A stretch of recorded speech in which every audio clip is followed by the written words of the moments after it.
Hello everybody, welcome to another episode of Coins with Clutch. I'm your host Chris Clutch. Welcome to my YouTube channel. If you haven't subscribed, please subscribe. It would be greatly appreciated. Also, you can find me on TikTok at CMClutch. I put a lot of videos on there on coins that I found and on my collection. And hopefully you saw my previous videos on pennies and nickels. So now we're going to get into dimes and these little guys right here. 10 cents in value. But what if I were to tell you that there's a dime out there that can get you anywhere between $100 to $300, and all you have to do is look for a date and the mint mark. But in that case, it would be the lack of a mint mark. So here's a video on history of the dimes and what to look for. Hopefully you'll find this informative, and then we'll go see if we can find that dime. There are many different varieties of the half dime and the dimes in the late 1700s and early 1800s. The Liberty seeded dime, which is composed of 90% silver, 10% copper, and weighed 2.67 grams.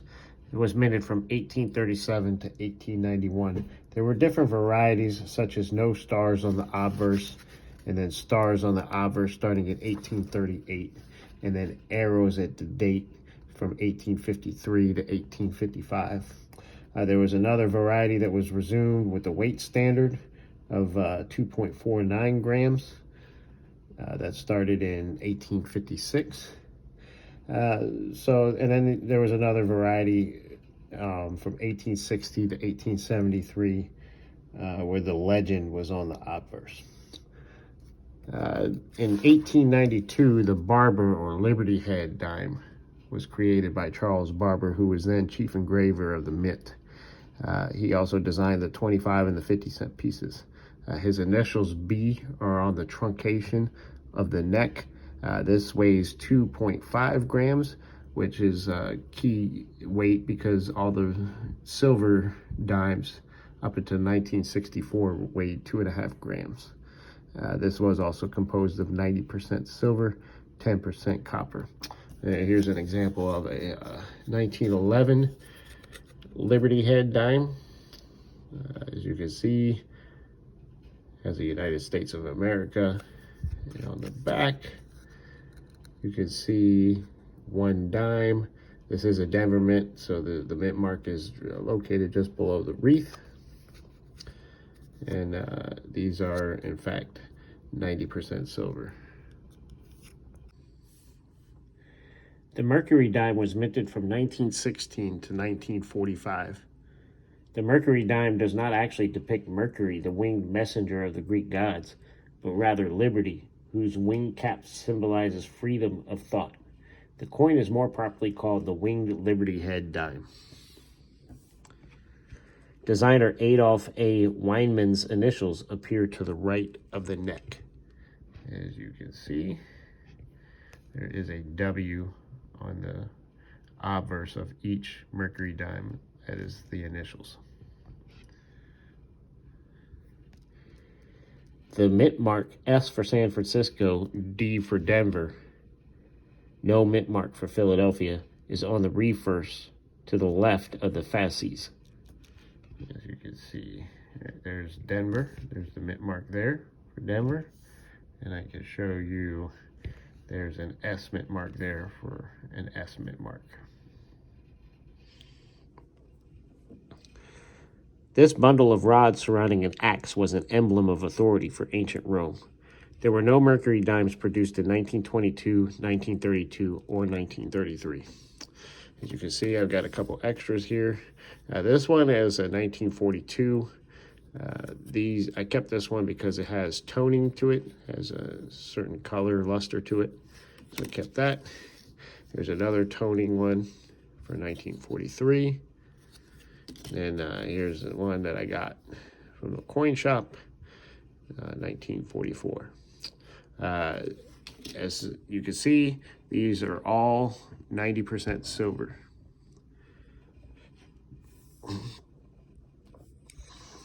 The Mercury dime does have some key dates.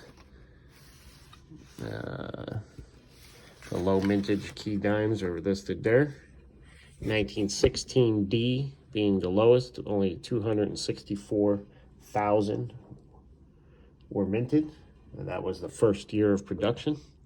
1921 Denver and Philadelphia mints, 1931 Denver mint and San Francisco mint, the 1926 San Francisco mint, the 1930 San Francisco mint, the 1931 Philadelphia mint, 1928 Denver mint, and 1927 San Francisco mint. As you can see, I am missing pretty much all of the key dates that I described.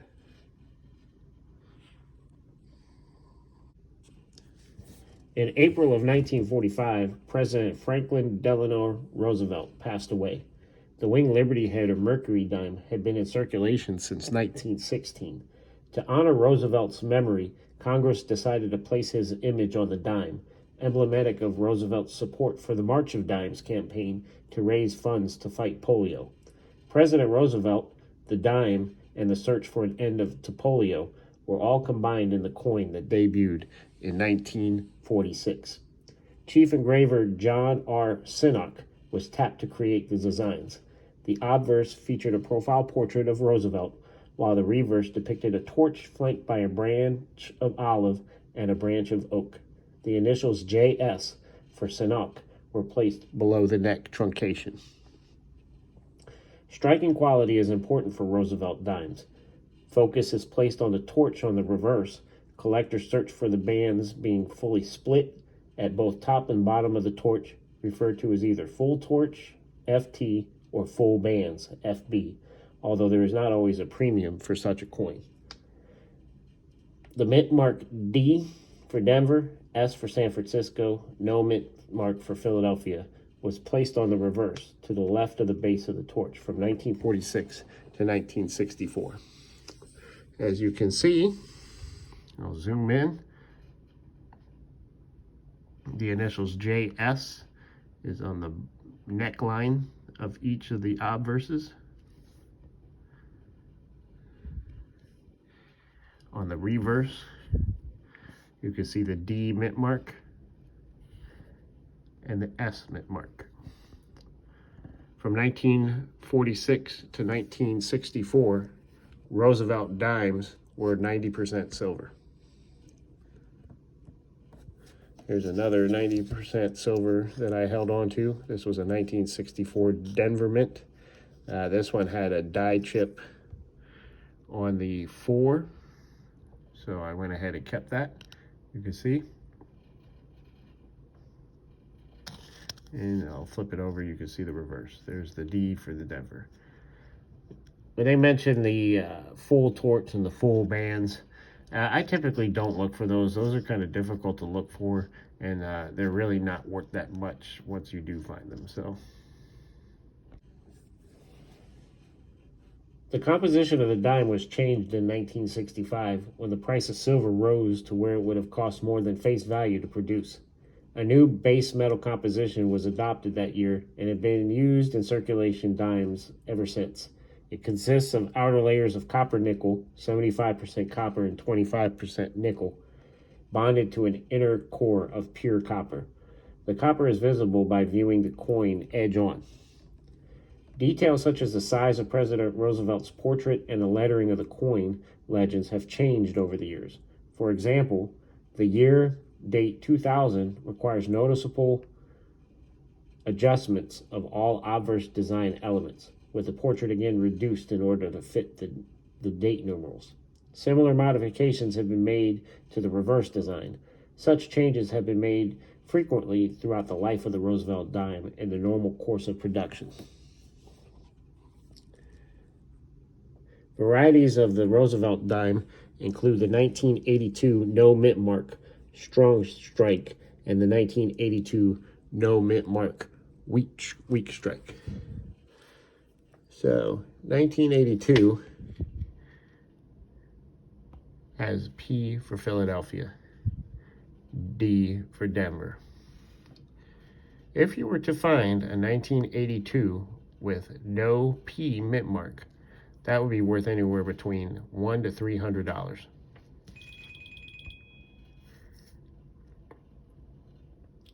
In 1996, the West Point Mint struck a Roosevelt dime with a W mint mark for inclusion in mint cents only. And as you can see, that's 1996. In 2015, a Philadelphia struck reverse proof and a West Point struck silver proof were included on a commemorative proof set released by the U.S. Mint for the March of Dimes commemorative coins released that year.